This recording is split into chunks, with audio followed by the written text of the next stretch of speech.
پیغمبر علیہ السلام اعلان وکړ چې زه ځم بیت الله ته د عمرې په غرض ځم، نو که څوک مسلمان ما سره تلل غواړي نو تیار دي شي. شپږمه هجري وه او تقریبا د ذیقعدې میاشت وه. د اخترونو په دا میاشت کې چې کوم مونږ خلک ورته د میانې میاشت وایو، رکوټ اختر پسې چې دا کومه میاشت سنچي هجري بالکل آخر دی د ذیقعدې میاشت ته پیغمبر علیه السلام تقریبا د 1400 صحابه کرامو سره د مکې مکرمې په طرف روان شو. مکې مکرمې ته چې کله نږدې شو ډېر لږ مزل پاتې شو. دومره مزل مکې مکرمې ته تقریبا پاتې کېږي لکه دې دی نو پېښور. او ډېر مزل یې وکړ، تقریبا 3.5 میله 400 میلو پورې تقریبا پیغمبر علیه السلام سفر وکړو. دغه ځای کې د مکې کافران خبر شوي دي په دې لاره کې چې نبی علیه السلام را روان دی او دې طواف کوي او دې عمره کوي. هغې خپل میټینګونه شروع کړل چې موږ مسلمانان نه پرېږدو، قطعا یې نه پرېږدو، د خدای دې کور ته او د خدای د کور دې طواف ته یې نه پرېږدو، یا به جنګ کوو یا به واپس ځي. مختلفو طریقو باندې کافرانو د مکې مکرمې د نبي علیه السلام مخنیوي وکړو، تر دې حده پورې چې خالد ابن ولید د یو ډېر لوی لښکر سره په یو غونډۍ باندې پټ ناستو او راغې په مسلمانانو باندې حمله وکړه، لیکن خدای مسلمان له برې ورکړه، ټولې جمدي ونیول. هو الذي کف ایدیهم عنکم، قرآن حکیم کې الله فرمایي وی هغه ذات ته چې ستا لاس یې د هغې نه بند کړل او د هغې لاسونه یې ستا نه بند کړل، هغې یې جمدي ونیول او پیغمبر علیه السلام ته یې پیش کړل چې دا شهسواران دي د مکې مکرمې په مونږ یې حمله وکړه او مونږ جمدي ګیر کړل. نبي علیه السلام یې پرېږدی مونږ خیراتي بخو، زه هېڅ هم ترې نه غواړو ویې بخل، معاف یې کړل. چې څه منځې لاړل او حدیبیې ته ورسېدل، د نبي کریم صلی الله علیه وسلم چې کومه اوښه وه قصوه، هغه یو ځای کې سملاسته او ملاستې سره پیغمبر علیه السلام ورله چک ورکړه چې دا اوښه پاسي. نو اوښه پاسېده، چې پاسېده داسې یو چکر یې او بیا راله او یو ځای کې بیا کېناسته. نبي کریم صلی الله علیه وسلم ورته بیا اوازونه وکړل، حل حل عربی کې چې سړی اوښه پاسوي حل حل ورته کوي، لکه مونږ خلک چې غوی پاسوي نو هو هو ورته کوي، عرب ورته حل حل کوي. نبي علیه السلام ورته حل حل لفظ بار بار اوی چې دا اوښه پاسي او دې پړي له به چکم ورکړو خو اوښه نه پاسېدله. صحابه کرام وی خلعت القصوا خلعت القصوا، وی د پیغمبر علیه السلام اوښه قصوا ناکام شوه، سفر نه نوره ناکام شوه. پیغمبر علیه السلام په خبره لږ خفه شو، وی ما خلعت القصوا وما کان لها بعاده، وی نه دا ناکام شوې ده او نه دا عادت دی، زما اوښه ناکام کېږي نه په سفر کې ستړي کېږي نه او نه دا عادت دی، ولکن حبسها حابس الفیل، هغې ذات دا زما اوښه بنده کړه کوم ذات چې د ابرهه لښکر په مکه مکرمه راتلو باندې بند کړی و، خو د ابرهه لښکر یې په عذاب باندې بند کړ او لوی لښکر یې پرې راوست د توتکرو د ابابیلو هغې پرې ووو او زما دا اوښه هغې ذات بنده کړه دې دپاره چې په مکه مکرمه کې جنګ او جګړه جوړه نه شي. خدای جنګ نه غواړي، الله جګړه نه غواړي، زما اوښه یې بند کړه. صحابه کرام هم په هغه ځای کې خپلې خیمې یې ښخې کړې، یو پړاو یې وغورځو دمه شو پکې. د مکې مشرکانو وفدونه راولېږل د پیغمبر علیه السلام د صلح دپاره، کله یو ډله راځه هغه واپس ځه، بیا بله راځه واپس ځه، خبرې اترې پکې کېدې را کېدې. نبي علیه السلام حضرت عثمان رضی الله عنه هم ولیږه، حضرت عمر فاروق یې لیږه، ویل یو کس راشه او زه مکې مکرمې ته لیږم چې کافرانو سره د صلح څه خبرې اترې وکړي. حضرت عمر فاروق رضی الله عنه ته ویل ته لاړ شه، وی د خدای رسوله ما ونه لیږې، وی نه ته لاړ شه د صلح څه خبره ورسره وکړه، وی بس ما خو مه لیږه، که زه لاړم نو یا به زه چا وجلی یم او یا به ما یو څو برامته کړي، زه خو په دې قصو پیسو نه پوهېږم، په دې حکمتونو مې کار نشته، خو که چا خوا دې خوا کول توره به راسره یا به یې زه مړه کړم او یا به ما مړ کړي، داسې یو انسان ولیږه چې هغه مزه نه ځم. نبی علیه السلام وخندل، مسکې شو، وی دا عثمان رضی الله عنه ډېر صابره دی، دې به مونږ ولیږو. حضرت عثمان رضی الله عنه یې ولیږه. هغې لږ غوندې عثمان صاحب یو ځای کې لږ نظر بند کړو، بیا پرېښوده. دلته یو اطلاع راورسېدله، چا وی عثمان صاحب کافرانو جیل کې واچو، چا وی نظر بند یې که، چا وی مړ یې که، مختلف افواګانې راغی.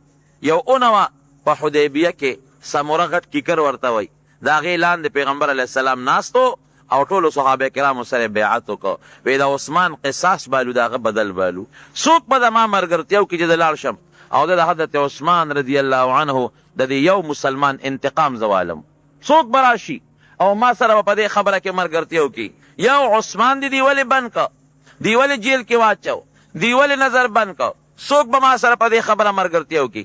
ټول صحابه کرام لاسونه اوچت کړل، د خدای رسوله موږ در سره ملګري یو، موږ خو د خدای نه غواړو، زه چې ورځو پې. پیغمبر علیه السلام وفرمایل ما سره بیعت وکړئ. یو صحابي به راته او نبی علیه السلام سره بیعت کو، په مرګ باندې په جهاد باندې بیعت کو چې صاحب موږ ورځو، او د بل په کور ورتلل ګوره احسان کار نه دی، ډېر ګران کار دی. او بیا د مکې مشرکانو د ګیر چاپېره قبایلو خلک هم راغوښتي د مسلمانانو د ختمولو دپاره. ګیر چاپېره چې څومره قبایلو او کافرانو هغه یې راغونډ کړو چې موږ پیغمبر علیه السلام سره جنګ کوو، پرېږدو یې نه، جګړه ورسره کوو. او دې خوا نبي علیه السلام د عثمان د قصاص دپاره میدان ته وځي او په مکه مکرمه د حملې اراده لري، ورځي پې. یو راځي بیعت کوي، بل راځي بیعت کوي، بل راځي بیعت کوي، چې دا 1400 صحابه کرام ټول تقریبا خلاص شو او بیعتونه وکړل. نو اخره کې نبی علیه السلام د لاس مبارک اوچت کړ، وی څه پته لګي که عثمان جم دی وي، لا خو معلومات نشته. نو حضور پاک بخاری شریف کې حدیث دی لاس مبارک اوچت کړ، وی دا د عثمان دا خپل لاس، او وی دا زما لاس، وی د عثمان د طرف نه ما بیعت وکړ. خپل لاس پیغمبر علیه السلام د حضرت عثمان دپاره غوره کړ، وی زما دا لاس د عثمان دی، د هغه دپاره مې بیعت وکړ. رونو په دې که تاسو سوچو کې دا د حضرت عثمان ډېر لوی فضیلت دی. یو خو د هغه د طرف نه پیغمبر علیه السلام بیعت کوي، نو په هغه کلک یقین دی د نبي علیه السلام چې ما بیعت وکړه د هغه په وجه د هغه دپاره، نو معلومیږي دا چې هغه به رستو کېږي نه، د هغه دپاره ما ذمهداري واخیسته د جنګ. بل پیغمبر علیه السلام خپل لاس د عثمان رضی الله عنه لاس وګرځو، وی ځای چې پې ورځو. بیا وروسته عثمان رضی الله عنه راغی، هغه جنګ ونه شو. لیکن مسلمانان ټول په دې متفق شو چې هر څه کېږي به، خو موږ به د حضرت عثمان رضی الله عنه خامخا مضبوط په مضبوط به لازمن موږ د هغې انتقام بالو، ورځو به پې. دې کې عثمان رضی الله عنه راغی، هغه اراده د مسلمانانو پاتې شوه. چې پاتې شوه جناب دې کې مسلمانان او کافران تلل وفدونه، اخره کې صلح په یو څو شرطونو باندې وشو. یو شرط دا چې سخت کال به مسلمانان واپس ځي، عمره به نه کوي، دا یو شرط. دویم شرط دا چې آینده کال به مسلمانان راځي، عمره به کوي او صرف 3 ورځې به تېروي، زیاتې به نه تېروي. دریم شرط دا چې مسلمانان آینده کال راشي نو تورې به ځان سره کولاو نه ګرځئ، تیکې کې به بندې وي. تورې دې راوړي خو په تیکو کې بندې به توره به کولاو نه ګرځئ. څلورم شرط دا چې که زمونږ نه یو کافر مسلمان شو او دې وتښتېد او مسلمانانو له ورغې، نو مونږ له به یې واپس راکوي. او که د مسلمانانو نه یو سړی مرتد شو کافر شو مونږ له راغی، نو مونږ به یې واپس نه ورکوو. څومره سخت شرط دی. بل شرط دا چې د دې صلح موده به 10 کالي، 10 کالو دپاره به دا صلح وي. بل شرط پکې دا چې مسلمانانو سره مونږ جنګ نه کوو، مسلمانان به دې 10 کاله کې مونږ سره جنګ نه کوي. او چې د مسلمانانو کم یاران او دوستان دي مونږ به هغوی سره هم جنګ نه کوو، او چې زمونږ کم یاران او دوستان دي هغوی سره به مسلمانان جنګ نه کوي. بل شرط یې دا ولګاو، وی که چېرته کم یو فریق د بل فریق دوستانو سره جنګ وکړو، دا صلح به ماته ختمه وي. دا یو 10 شرطونه په پیغمبر علیه السلام باندې ولګول، او نبی علیه السلام په هغوی ولګول. حضرت عمر فاروق رضی الله عنه راغی، وی د خدای رسوله ما واورېدل چې تا کافرو سره دا شرط ومنه چې مونږ به سخت کال واپس ځو، مونږ به سخت کال عمره نه کوو، واپس به ځو. وی او عمره دا شرط مې ولګاو، وی تا چې وی عمره به کوو، تا چې مونږ دې له را روان کړو چې مونږ به عمره کوو. وی عمره ما خو تا ته دا نه ویلي چې سخت کال به عمره کوو، ما خو دا درته نه دي ویلي چې سخت کال به عمره کوو. وی زمونږ دا دین په حقه نه دی. وی بلکل. وی ته په حقه نه یې؟ وی بلکل په حق یم. وی دا دومره د ذلت جون مونږ ولې برداشت کوو؟ مونږ به اوس واپس ځو او بیا به کال پس راځو، او زمونږ نه که کوم سړی وتښتېد دوی به یې نه راکوي، او که دوی نه وتښتېد مونږ به یې ورکوو. دا شرط ډېر ګران دی، ډېر سخت غصه او دا هغه ایماني غیرت دی. ښه دې ته ایماني غیرت وایي. خدای پاک دې داسې غیرت په مونږ کې هم پیدا کړي، دې ته غیرت وایي. د هغې نه که څوک راغی نو مونږ به یې وله ورکوو، او که زمونږ نه څوک لاړ نو دوی دې مونږ له نه راکوي. دې ته غیرت او ایمان وایي. نبی کریم صلی الله علیه وسلم فرمایي ای عمره، ما ته چې د الله د طرف نه کوم حکم کېږي زه خو د هغې تابعداري کوم. ما ته د خدای ر طرف نه حکم هم د دې خبرې شوی دی او زه دا شرطونه ورسره منم. باقي الله پوهېشه او کار یې پېشه. او عمره خفه کېږم انشاءالله چې دې شرطونو کې خدای مونږ له خیر راکړي. او مغسې وشوه. بیا ورغی حضرت ابوبکر صدیق له ورغی، دی غصه و که نه، دیني جذبه او غیرت دی پکې. وی ابوبکر مونږ په حقه یو که نه؟ وی بېشک. وی نبی علیہ السلام په حق پیغمبر دی که نه؟ وی بلکل بېشک په حق پیغمبر. وی نبی علیہ السلام مونږ عمرې له نه یو راوستی؟ وی ولې نه؟ نو بیا هم واپس ولې بوځي؟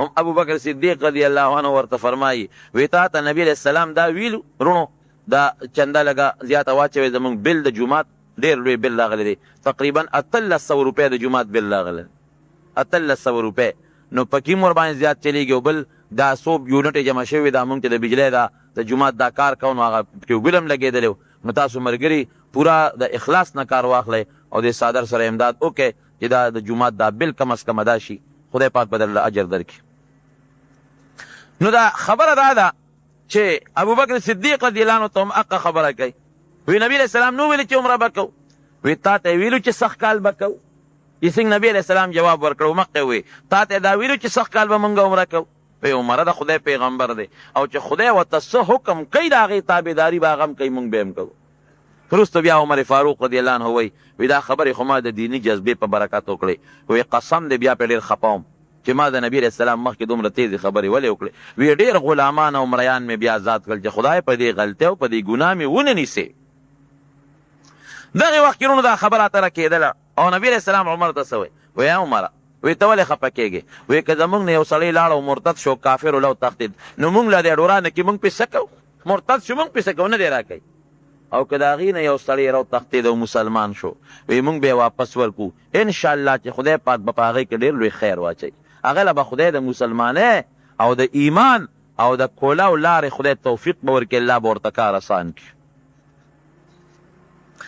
جناب دوی دا خبرې کولې د کافرو د طرف نه چې کوم نماینده و د هغه نوم سهیل و وروستو د مکې مکرمې د فتح په موقع دی بیا مسلمان شوی دی دوی دا خبرې کوي صلح کوي او خبره ترې کېږي او لیکل لا نه دي شروع شوی چې دې درمیان کې دغه سهیل چې د کافرو کوم نماینده دی او مشر دی دا غزوې دی ابو جندل رضی الله تعالی عنه په زنځیرونو باندې تړلی دی لاسونه یې هم وله تړلي دي او خپې یې هم وله تړلي دي لاس او خپې یې تړلي دي والله دا جومات د دې کوټې نه که کم کورونه ښکاري د هغې د مهرباني وکړي لکه پرده وکړي دا ملګري ګڼ دي چې دوی بره په جومات په چت باندې مانځه ته ودرېږي کم کورونه چې جومات ته د پوړو نه ښکاري هغې د مهرباني وکړي دا سې نوې ګنټې دپاره زموږ د مانځه د وخته پورې لږه پرده دې وکړي چې کوم ملګرو ته دی نه هغه پوړو باندې بره خېږي خدای مو بخه بره ودرېږي خیر او دا ماشومان که بره وخېږي نو ښه به دا واړه چې څومره دي خو بره روانې نه کوي دا مایه ټوپونه موپونه وایي او جګړې جوړې نه کړي ماشومان د مهرباني وکړي بره وخېږي یا که د چا ځای نه نو هغې دې هم بره وخېږي دغه ابو جندل رضی الله عنه په دې لاسو نه د دې خپو نه یې تړلی دی بلکل او دې دقه د چې راغی او غورځېږي او اوچتېږي او ځان یې مسلمانانو له راورسو وی د خدای رسوله ما خو ایمان راوړی دی او زه دقه د پلار او د خپلو رشته دارانو د لاس او خپو نه تړلی یم زه تاله واپس دا تاله راله د ده دا پلار د صلح کې اوس نماینده دی ورپاسېد او د خپل زوی یو څو څپېړی و د مسلمانانو مخکې یې و د نبي علیہ السلام مخکې یې و ګوره که نه وي د خدای رسول الله د پلار دی ویې والم نبي علیہ السلام د پلار نه خلاص دا پلار یې وایي چې د کافرو نماینده دی او دی هم کافر وایي ما دا زوی ماله راکړه نبي علیہ السلام ورته ویې ولې وایي تا ما سره شرط لګولی دی وایي لا خو زمونږ خبرې چالو دي فیصله خو م لا نه ده کړې نه م لیکل کړي دي نه م لا پوره خبره کړې دا خو لا زمونږ صلح نه را شوې دی به واپس راکې هغه ورته وایي نه که دی واپس نه راکې زاړو جوړه نه کو نه کو جوړه دی به خامخا واپس راکې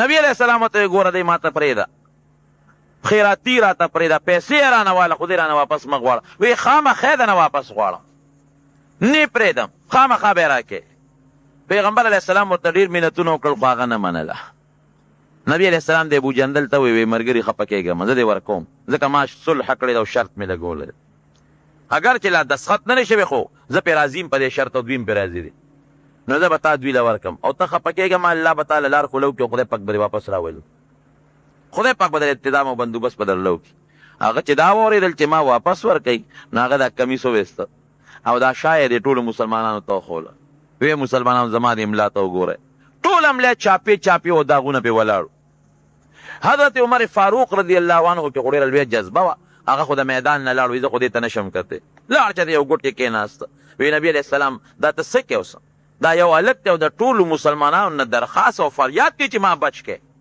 او ته یې بیا هم ورکې کافرو له خو لاړ وي زه خو دې خبرې ته نشم کتی بس خو چې نبي علیه السلام څه کوي نو کوي هغې خو یو جذبه وه دیني لیکن خدای پاک هغه کارونه کوي چې کوم کار کې د رب العالمین یو حکمت او خیر پکې وي. نبی علیہ السلام هغه ته تسلي ورکړه او ټول صحابو جړل دی وخت کې، ځکه مسلمان په مسلمان خامخا زړه خوږېږي. ټولو صحابه کرامو جړل چې د خدای رسوله ولې واپس ورکې؟ وایي دا د الله حکم دی، دا د رب العالمین فیصله ده. او هغه هم فریاد کوي تاسو سره زما ځای نشته، د یو مسلمان ځای دومره مسلمانانو سره نشته. نبی کریم صلی الله علیه وسلم خدا صحابي واپس ورکړي. چې واپس یې ورکړه دی خو یې بوته صلح وشوه، دسخط په نبی علیه السلام هم وکړه او کافرانو هم په دسخط وکړه. راغی پیغمبر علیه السلام مدینې منورې ته واپس راځي. چې په لاره راته نو نبی علیہ السلام حضرت عمر فاروق رضی الله عنه پسې سوال جوړی. وی عمر ته آواز کا. عمر وی ما په دې زړه کې دا تېرېدله چې ما خو د پیغمبر علیه السلام په مخ کې ډېرې ستغې خبرې وکړې او زما په حق کې به خامخا د قرآن شریف وحی به نازلېږي، خو خدای خبر چې خدای به زما متعلق څه فیصله کوي، ښه او که بده. وی چې اواز راته وشو چې عمر ته آواز کې ما وی چې دقه دې زما په حق کې وحی نازله شو، الله دې پکې خیر واچوي. وی چې رالم نبی علیه السلام ما ته وی چې عمره خدای پاک خو ما له یو څو آیتونه راولېږل د سورت فتح دا لومبی آیتونه، انا فتحنا لك فتحا مبینا. ای د خدای رسوله مونږ تاله ډېره لویه کامیابي درکړه.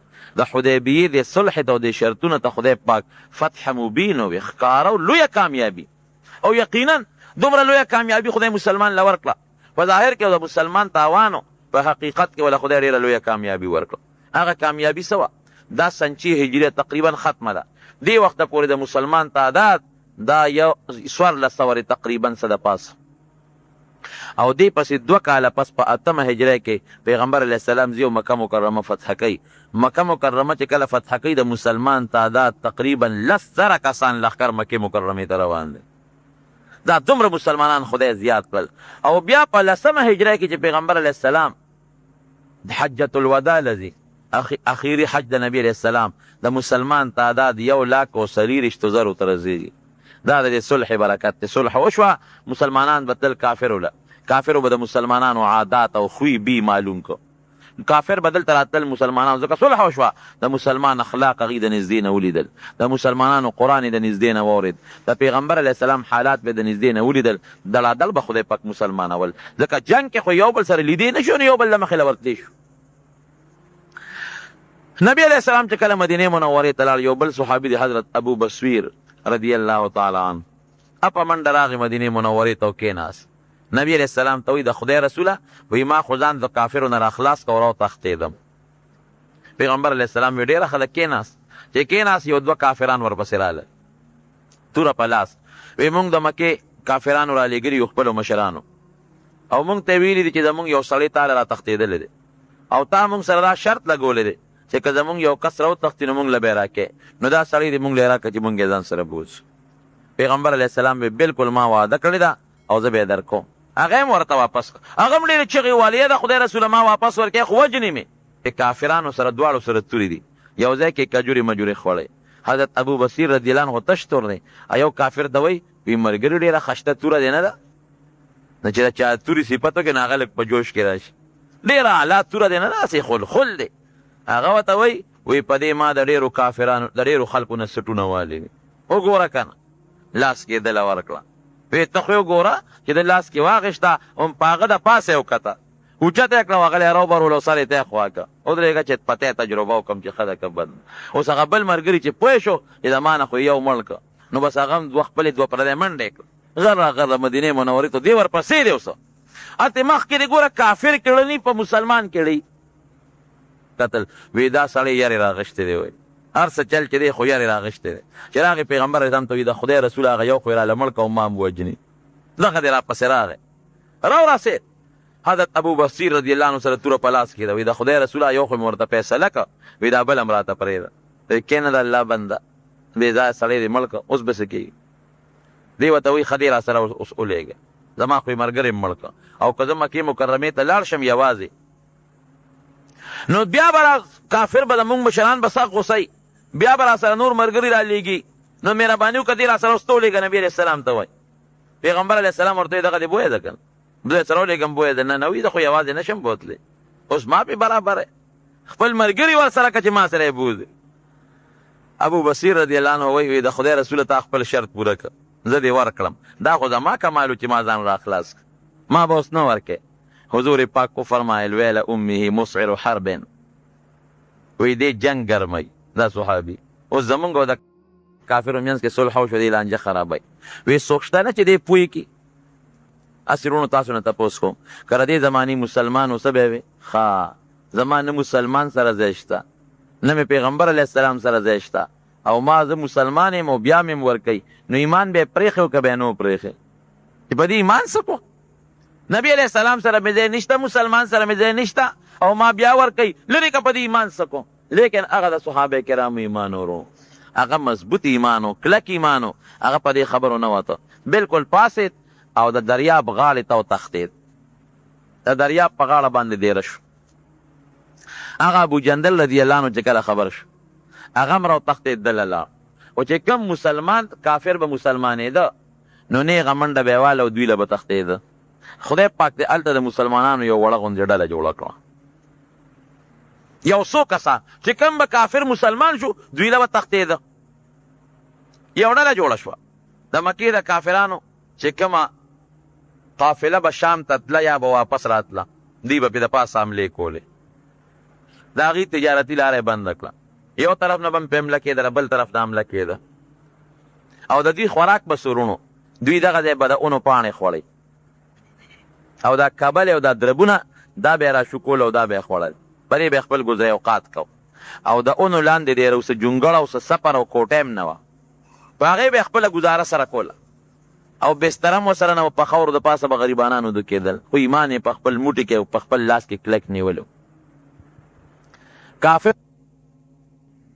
نبی کریم صلی الله علیه وسلم یو خط ولیکه د دوی مشر دغه ابو بصیر رضی الله عنه د هغه په نوم او په هغې کې ورته سلام لیکلی او سلام نه پسې دا لیکلی چې ای زما مسلمان ورور ابو بصیره تا او ستا ملګرو ډېره لویه سختي د اسلام دپاره برداشت کړه لوږې او تندې او نار هم برداشت کړئ ګرمي او یخني هم برداشت کړه خدای پاک به د دې تاسو له ډېر لوی اجر درکړي کافرو دا شرط په خپله ختم کړه او زما د طرف نه تا ته دا اعلان او دا حکم دی چې زما خط ته رورسي فورا سره د خپلو ملګرو مدینې منورې ته را روان شه زه به د مدینې منورې نه بار سره د خپلو ملګرو ستا استقبال ته ولاړئ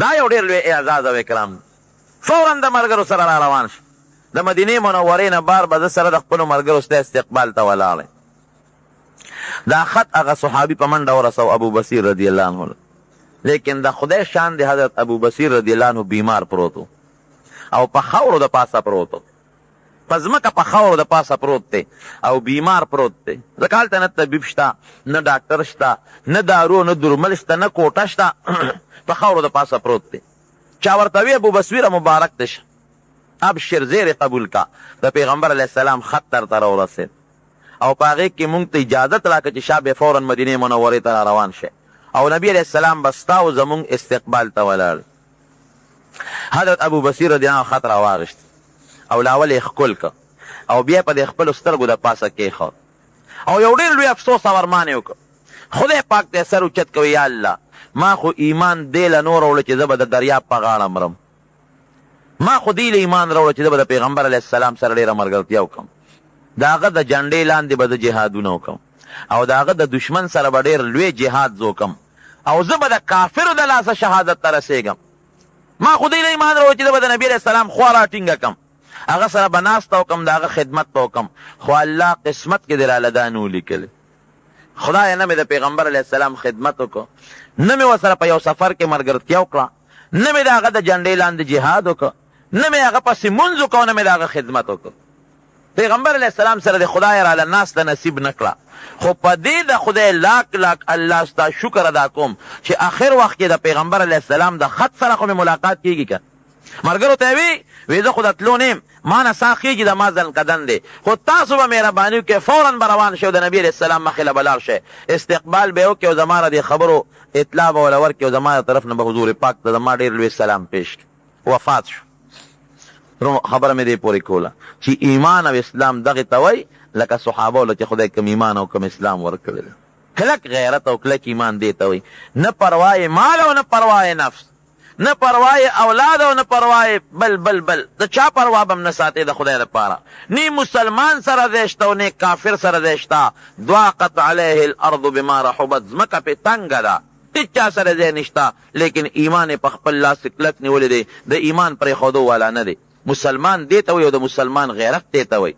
ورونو پیغمبر علیه السلام د مکې د مشرکانو سره دا صلح وکړه، بېشک تاسو ته معلومه شو، بالکل صلح یې وکړه. لیکن تاسو نه دا تپوس کوم چې دا صلح نبي علیه السلام د مکې د مشرکانو سره وکړه، دی دې له وکړه چې بل مسلمان سره به پې جنګ کوم، ما او تا به یو شو مسلمان به ووهو، دې لپاره یې صلح کړې وه.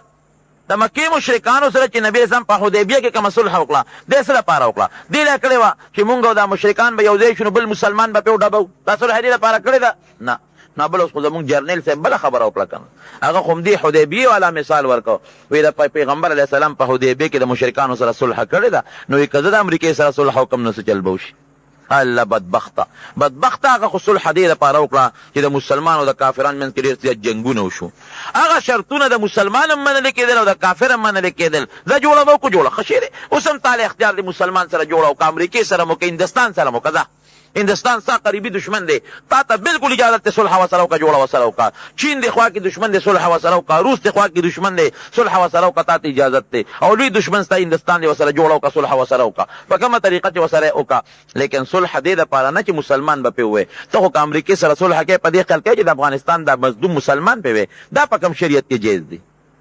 خیر دی که مسلمان پې ووایم، خیر دی که دا غریب او دا بېکس او بېڅوک افغانستان پې تباه کړم او امریکا ورپسې راولم. ورونو دا یاد وساتئ، دا راته کلاو خبره کوم، دا موږ مخکې اعلان کړی و، تېره جمعه زه نه وم ځکه زموږ مظاهره په پېښور کې، دا مخکې اعلان دی د مسلمان او دا اوس هم اعلان دی د مسلمان چې امریکا د مسلمان کلک دشمن دی، په ټوله دنیا کې د مسلمان دشمني شروع کړې ده، په کل دنیا کې. په فلسطین کې دا د مسلمانان تباه کړل، برباد یې کړل، او یو مسلمان د ورځې په شلګونو مسلمانان وژلې کېږي په فلسطین کې، او اسرائیل یې ورته کلاو پرېښي دي.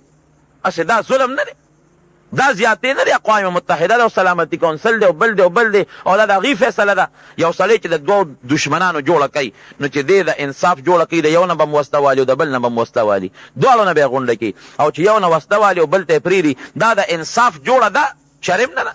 اقوام متحده او سلامتي کونسل دی دا فیصله کړې ده چې اسرائیل خیر دی که اټم بم جوړوي، خیر دی که میزایل جوړوي، خیر دی که د بل چا نه په بیالي، خو فلسطین مسلمان سره به ټوپک او تماچه مني. دا ظلم نه دی.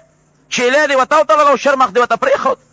دا په بوسنیا کې چې د دنیا مسلمانان د سربیانو له لاسه شهیدان شو او سرب له دوی وسله ورکوي، او سلامتي کونسل فیصله کړې ده، اقوام متحده فیصله کړې ده چې مسلمان ته به وسله نه ورکوي. دا څنګه اقوام متحده دی؟ زه خو د خپلو ته حیران یم، شق وغورځوه په دا اقوام متحده، توبه دې وباسه. اقوام متحده کاغذونه غونډو شلوه، دې ته زموږ دا څنګه اقوام متحده دی؟ د مسلمان غم نشته، د کافر غم شته.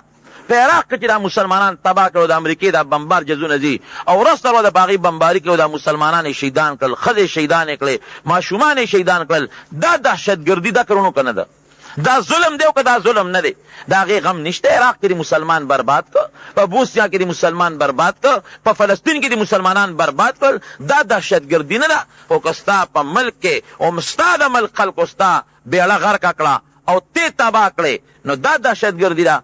دا یاد ساته، موږ مخکې هم د اعلان کړی، اوس یې ورته وو چې دا یهودو کړي دي د مسلمان د والو دپاره. او نن اخبار وګوره، امریکې غوندې د ټیزن قوم په مخ د ځمکه بل نشته. خدای دې وبخي، هغه به یو خبره کوله، هغه به وی چې د یو نه تښتي نو د ده نه غټ ډله بل نشته، او وی چې دوو ته ودرېږي نو د ده نه هم غټ دوست بل نشته. وایي د یو نه به تښتې نه او دوو ته به ودرېږې نه. نو هلکه خو هغه هم یو دی او ته هم یوې، تا سره هم تور هغه سره تښتې دې څه دپاره؟ دا د مسلمان روب دی او د کافر پړه کې یره. دغه د جلسې او جلوسونو پسې ووتل، علما کرام میدان ته راووتل، عوام میدان ته راووتل، نن یې دومره مضبوط ټیز واچو چې د هغې هغه غرض د دنیا ګوټ ګوټ ته ورسېد. کولو اعلان یې وکړ، یاره وي په اسامه اوسه پورې زمونږ څه ثبوت پیدا نه شو او ثبوت نشته، او فلحال لا زمونږ د حملې کولو څه اراده هم نشته، او مونږ اوسه پورې له حمله کوو. نو ته کولی نه شې، ته د خدای د طاقت مقابله کولی نه شې. الله هغه ذات ته چې د ابرهه لښکر یې په ابابیلو په توتکرو و تباه او برباد یې کړ. ته وایې زما ملک ته د دنیا میزایل نشي رسېدی، تا له خدای د خپل جز نه میزایل جوړ کړو، ته یې پې د پاسه ووالې، او دومره یې دله مړه کړل چې اوس د هغې د غونډولو چل هم دله نه درځي. څومره مړي چې د امریکې په دغه کې پراته دي، چل نه ورځي چې د خپل مړي ته څنګه راوباسو. دا د امریکې هغه سپر طاقت او د خدای د طاقت مقابله کې سپر نه دی، صفر دی، صفر. تا سره ثبوت نشته، امیرالمؤمنین خوار درته وایي ته ثبوت راوړه، که دا کار اسامه کړي زه لاس کې نیسم او تاله در کوم، بلکل که دا زما د افغانستان بل چا کړي بالکل د دهشتګردۍ مونږ هم مخالف یو.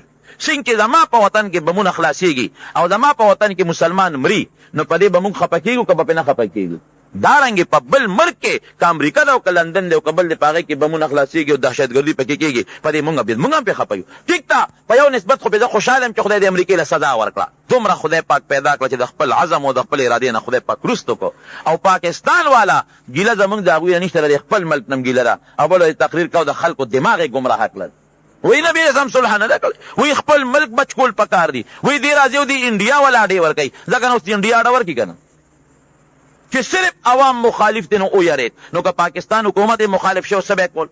او مونږ به چغې والې چې ګورې دې سړي له مه ورکوی ځای مه ورکوی ځای. که دې دې راوسته او اډر یې وله ورکړه دا بابا به دې بیا وباسي څوک.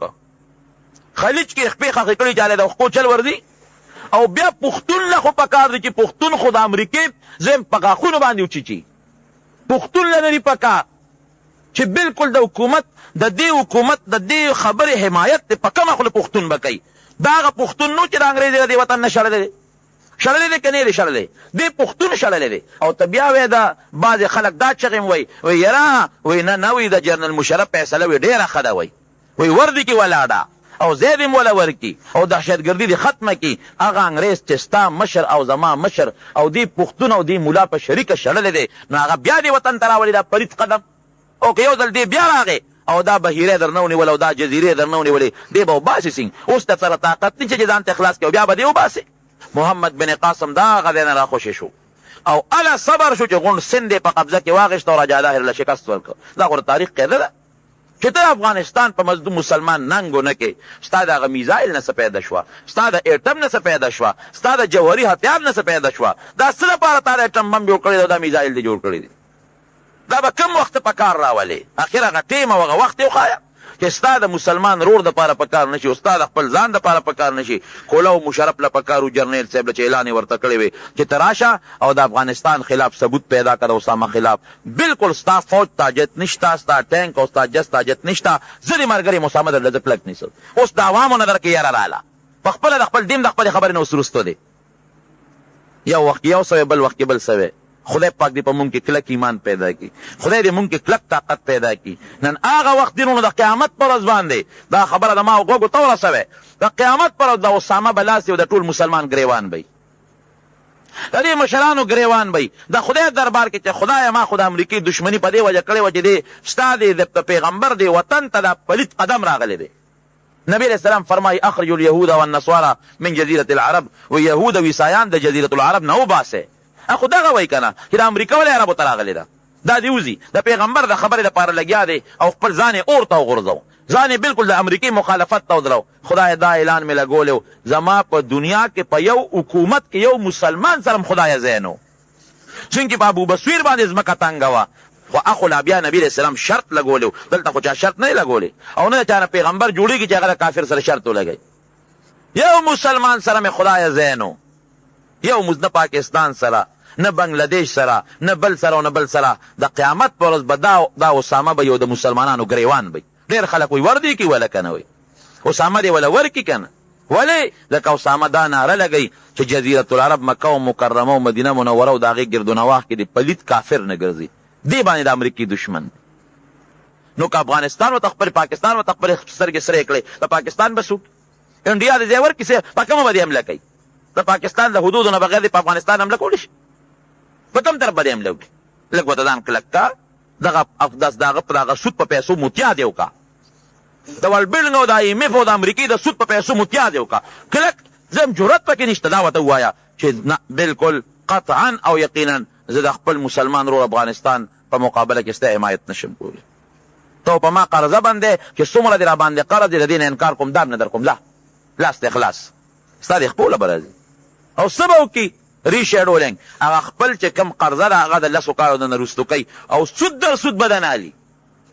ریشیډول باندې پوهېږې که نه دغه یې ورته وکړه قرضه یې ورته معاف کول نشته. لسو کالو دپاره به یې نه غواړم لیکن سود در سود به در نه غواړم. سود در سود دا چې 10 روپۍ اوس سود کېږي نو یو کال پس به 20 راکې، بل کال پس به 10 راکې، بل کال پس به 40 راکې. اوس چې یو ارب قرضه ده نو کال پس به 2 اربۍ 10 کاله پس به 10 اربه قرضه راکې. دې ته ریشیډولینګ وایي. تپوس وکړه دې وکیلانو نه. یو خبره ده شکر دې په دې مونږ خوشحاله یو. زمونږ دا لیډران خدا خو بې خوند دي دا بعضې لیکن عوامو کې شکر دې د دین جذبه شته، دې باندې مونږ فخر کوو. که د ایمان یا د اسلام یا د خدای یا د قرآن یا د مسلمان متعلق څه خبره وشي، یاره د پاکستان عوام بیا د خدای دپاره میدان ته وځي انشاءالله. او تاسو ته اوس هم دا وایم چې کوم دی د امریکې خلاف یا د یهودو خلاف د دې خلکو خلاف جلسه وي یا جلوس وي، کلک د هغې میدان ته وځئ، د هېڅ څیز پروا مه ساتئ او د الله پروا ساتئ، خدای به انشاءالله بری درکړي. دې یو مقبره کې کور جوړول څرنګې دي چې قبرونه اوار شوي وي او یا معمولي نښې وي، نه بلکل مقبرې استعمال ناروا دی. مقبره کې کور جوړول، په مقبره کې ځان لا مستقل د سکونت یعنی وقف مقبره ده او دې کې کورونه جوړول او دا قبضه کول دا بالکل ګناه دي. که قبر پکې وي او که پکې نه، په مقبره کې کورونه جوړول او مقبره په خپله قبضه کې راوستل دا ګناه دي بالکل. او چا چې د مقبرې ګورې خیال هم نه ساتلی هم خدای غرق کړي دي. بعضې خلک مقبرې رونیسي او خرڅوي او په هغې پیسې اخلي، دا هم ډېره لویه ګناه ده. د منځګزار مخې ته څومره تلو کې فاصله جایز ده. خبره دا ده رونو چې کوم ځای یو سړی مونځ کوي هغه له خدا دی چې ځان ته یو ستره کېږدي، ستره دا یو ډکې دی ښخ کړي، یو کونټی دی ښخه کړي، یا که ډکې او کونټی نه یو کرخه ځان ته داسې د محراب په شکل کې کېږدي، کرخه دې تو کړي ځان ته، دا د ده طریقه شوه. او که بل سړی د مخې ته تېرېږي نو دی به دونه فاصله کې تېرېږي چې دا منځګزار مونځ کوي او سجدې دی ته ګوري او بیا هم د نظر لاندې کوم علاقه راځي. تقریبا 3 غزه یا 4 غزه، بعضې فقهاو 3 غزه ویلي دي، دومره کې نږدې ورته مه ځه. او که بیا ترې لرې ځې نو خیر دی، یا که دې ښکته ولاړ ته دې اوچت ځې خیر دی، یا که دې اوچت ولاړ ته دې ښکته دی نو بیا هم بعضې علما د هغې د جواز قایل دي. صلات حاجت د مونځ طریقه خو په احادیثو کې شته دی، 2 رکعته مونځ به وکړه، د احادیث یو دعا ده هغه به ولولې. او که د عربۍ دعا نه شي ویلې نو صرف 2 رکعته مونځ وکړه، د حاجت په نیت خدای زما د حاجت ته پوره کړي. او د مانځه نه پس د خدای حمد ووایه، په پیغمبر علیه السلام درود شریف ووایه او بیا خپله پښتو کې دعا وغواړه، اخره کې بیا په نبي علیه السلام درود ووایه، خدای پاک به دعا قبولوي. بس د صلات حاجت دا اسانه طریقه ده، د عربۍ دعا شرط نه دی. 2 رکعته مونځ په دې نیت خدای زما د فلان کې حاجت دی او الله ترې راله پوره کړي. او د مانځه نه پس د خدای حمد، په پیغمبر علیه السلام درود شریف، بیا خپل حاجت وغواړه او د هغې نه پس بیا درود ووایه، دعا وکړه. د دنیا چې څومره کافران دي دعا ورته وکړي چې خدای پاک کي مسلمانان کي، او که اسلام په قسمت کې نه خدای دې په خپل قهر تباه او برباد کړي. څومره مسلمانان دي الله ته امداد وکړي، د پاکستان د مسلمان هم امداد وکړي او دغه رنګې د افغانستان د مسلمان هم امداد وکړي. الله چې څوک مریضان دي ته وله شفا ورکړي، څوک قرضداران یې د قرض نه اخلاص کړي. زمونږ د زولن لالا دی خور وفات شوی وه، هغوی ته هم دعا کوي چې خدای پاک یې مغفرت نصیب کړي. نور څومره مردگان وفات شوي دي رب العالمینه ټولو مردگانو مغفرت نصیب کړي، د آخرت دا لوی سفر یې د خوشحالو وګرځولی کړي. او چې څوک مریضان دي د محله کې بعضې کسان بیماران دي، دعا کوي چې الله تعالی ولې شفا نصیب وګرځولی، الله یې زموږ جسماني او روحاني دواړه شفا نصیب کړي. خدای زموږ د ایمان قوت او طاقت پیدا کړي، الله یې زموږ د اسلام طاقت پیدا کړي، او خدای دې موږ د کافرانو د ظلم او د زیاتو نه محفوظ وساتلی کړي. نومې مسلمان خدای د امریکې او د نورو کافرانو د ظلم نه الله محفوظ وساتلی کړي. خدای کافران یو بل کې واچي. او چې دا کم اوس د اسامه په اړه کې لګیا دی او د دنیا چې کم مجاهدین مسلمانان دي د هغې د نیوو کوشش کوي، نو خدای پاک دې ته هغې محفوظ وساتلی کړي. او چې کم د کافرانو مرستیال خلک دي او د هغې ملګرتیا کوي، خدای دې ولې امریکې ته بوځي، موږ دې خدای خلاص کړي. اخر وخت کې الله زموږ په خولې دا کلمه نصیب کړي.